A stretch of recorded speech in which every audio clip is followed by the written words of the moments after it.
Right. So in this video, we're going to talk about how to do that L5 assignment, sinking water. This one it's probably actually extra important to watch the video because it was so in class based. But let's click on over to the worksheet. So in this lesson, we were comparing fresh water to salt water, and we compared fresh warm water and fresh cold water to salty warm water and salty cold water. So um, basically, what you're doing for this first part is you're modeling what you think the particles of um, that water looks like. And I'm going to try to use the pen here. What we came up with mostly in class was that the fresh warm water would have water particles that were a little bit more energized, and of course, we talked about how they're not actually this far apart, but that's how we wanted to show that energy difference. Whereas the cold water particles would probably be just like a lot closer. Not supposed to overlap, but and then the consensus that we had come to for the salty warm water was, and the salty cold water was the same spacing that we did for the other fresh water. But this time we also put little salt particles in between the water molecules. I guess the cold ones, it wasn't not as easy to kind of draw them in there, but yeah, you get the idea. Um, so anyway, so that's how you do that first part. You're supposed to model what you think those particles look like. Then, oops. Uh, we're going to go back up here in full screen. So we did this lab. And the question was, is warm salty water heavier than cold fresh water? So first thing you did is you made a prediction. So if we had half the volume of water, I don't know, let's say we have just a cup of water.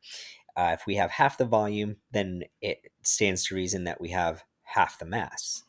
Um, if we had, again, a cup of water and we twice that mass, well, if you have twice as much water, you're going to need twice as much room to hold that water.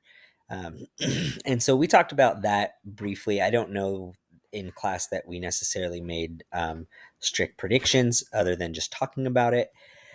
Um, our lab group data, you would have had to been there. So I'm sorry if you were gone or this is late.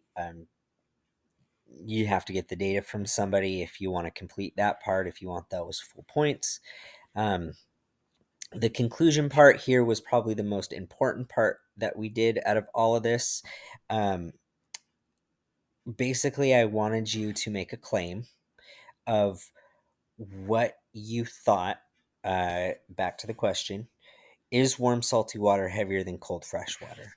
So your claim would be either yes, warm salty water is heavier than cold fresh water, or no, warm salty water is not heavier than cold fresh water. The evidence, you would have needed numbers. You would have needed to copy that from somebody. If you can find it from somebody, awesome. If not, um, I don't know. Come talk to me. We'll figure it out. And then the reasoning is how your numbers support your claim. So a lot of people think that when you write your claim and then you write your evidence, you just kind of naturally explain your evidence. But that's not what you're doing here.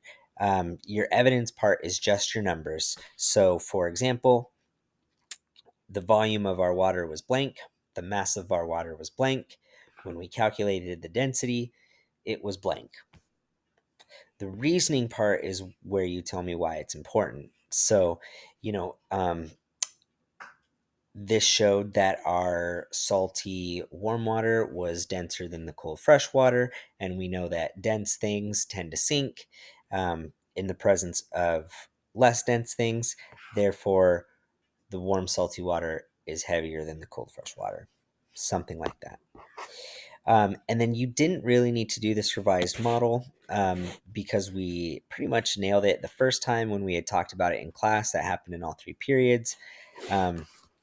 You can draw the same thing again if you want to, but really what I'm looking for in this assignment is you answering that investigative question.